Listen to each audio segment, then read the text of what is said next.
Oh, there's a concrete gully, and this is literally in the middle of nowhere. This is actually pretty exciting. I'm very excited actually. I'm up in the Brisbane Forest Park behind Mount Cootha, and today I've come to find a 95-year-old tunnel. The tunnel was built in 1928 by a guy with the nickname Hydraulic Henderson to funnel water from Gold Creek into the Enoggera Reservoir, which at the time was one of the main supplies to Brisbane City. We're going to start out today by finding the upstream entrance to the tunnel, and then we're going to follow over the top of the hill to find the tunnel exit. So I'm up here with Harry today, and as usual on these kind of little explorations, we've taken a wrong turn and gone a couple of 100 meters down the wrong trail, but we've fixed that now, hopefully. It's pretty easy to find if you do a bit of a Google search. There's plenty of information about the tunnel. So we're just coming up now what we believe is Gold Creek, and this is the Gold Creek Trail.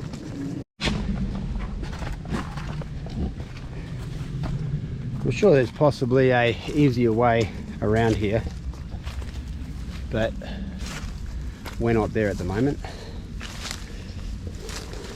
A few old steel bits of equipment there.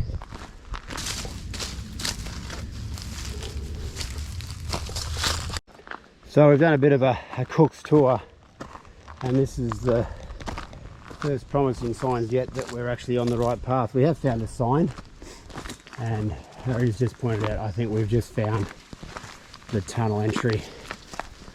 So there's these concrete pillars here, which looks like the pipe was attached to. Perhaps this trench here is where the pipe came through. I'm not quite sure. It is definitely a cutting.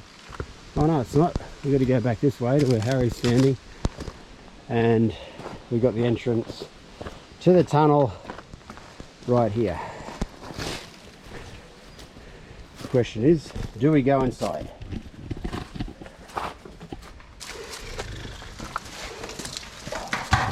Oops. Oh, what's in here? Not sure whether you can see inside here, but the entrance to the tunnel is concrete reinforced, which is up there, and this pipeline goes at least a couple of 100 feet all the way up there. Looks like it's a concrete pipe, and you can see the cutting. There's a few moths in there. There's a water dragon down there. I don't know if you can see that water dragon just down there.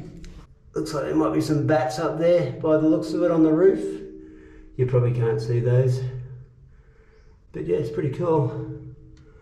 I don't think there's any need for me to go down there to see if there's any zombies that live in there. All right, here you go, Harry, I'll come out. There's someone in there. Cool.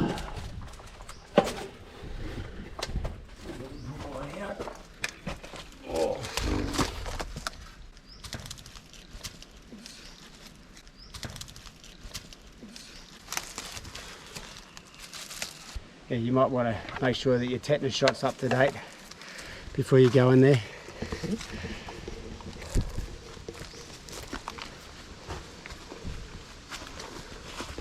So the pipeline that runs from Gold Creek down to Enoggera Reservoir is a siphon type pipeline.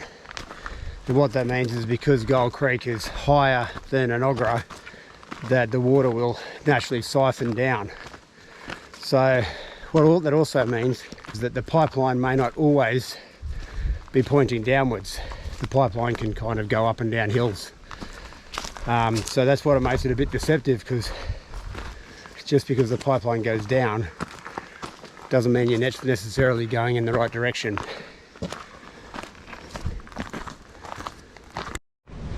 So we're just walking back up the zigzag track from the tunnel entrance.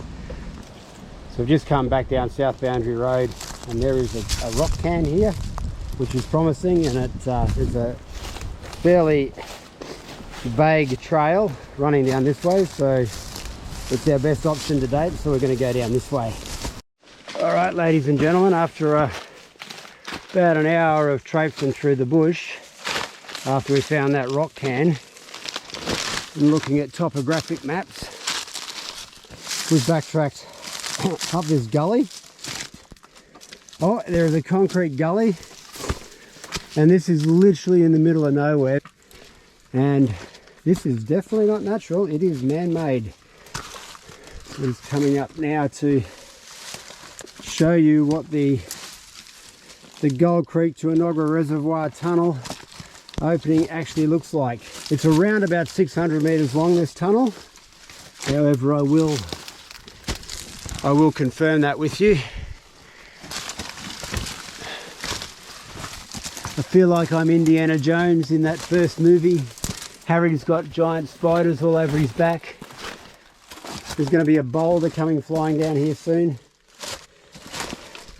And that looks like it's it. And there you have it. So with Harry there, he's 6'2", you can get an idea of the size of this tunnel. And if I just pan upwards, it is literally in the middle of the scrub. If I look around, you'd just about fall into this one before you discovered it. So the question is now, do we get into it? Oh, you couldn't fit through there? I'll give it a go. Alright. Let's see if I can get in there. Do you reckon to go in feet first or head first? Probably go head first. Am I going to fit in there? Yeah, nah, I don't. You might need to, you might need to unpick me from the. Oh. Anyway, give us the thing here and I'll. Alright, I probably could fit in here if I really wanted to, but I'm not going to. As you can see, there's about 2 meters of concrete reinforcing, and then the mine is collapsed about probably 15 feet in. There's moths in there. God only knows what else is in there either. Something just fell on my head.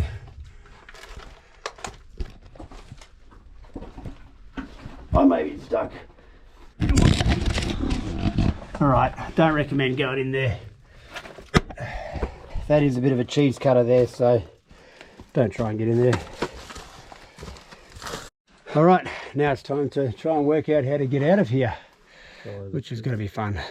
I reckon just follow. Okay, ladies and gentlemen, if you are coming down this way, look out for this big scrub turkey mound, which is around about 10 meters from the ravine down there, and about 10 meters to my right downhill is the entrance to the tunnel, and we're heading back up that way to go home. Well, that's that then. Harry and I have found both the southern entrance and the northern exit to the Gold Creek to Enoggera Reservoir tunnel. Well, I hope you found this video useful. If you do, please give me a thumbs up, and also please subscribe to my YouTube channel, Cam Carter Adventures. Have a nice day and stay safe.